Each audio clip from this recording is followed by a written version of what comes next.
Ал енді бәрі жамандайтын процессорына келдік. Бұл смартфонның бәріне ұнамады, өйткені бұл смартфонның процессоры өзінің Huawei'дің процессоры Kirin 9010. Ең қызығы тыңдаңдар, Pura 70 Pro'да Kirin 9010.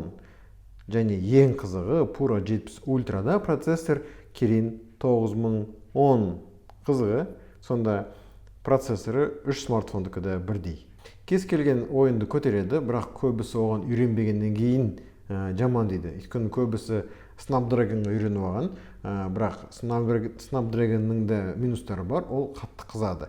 Бұл смартфон қатты қызады деп айта алмаймын, бірақ ойынның графикасына байланысты. Егер ойын күрделі болса, графикасы максималды болса, бұл да қызады. Бірақ шын айтсам, бұл смартфонды алатындар ойын ойнамайтын сияқты.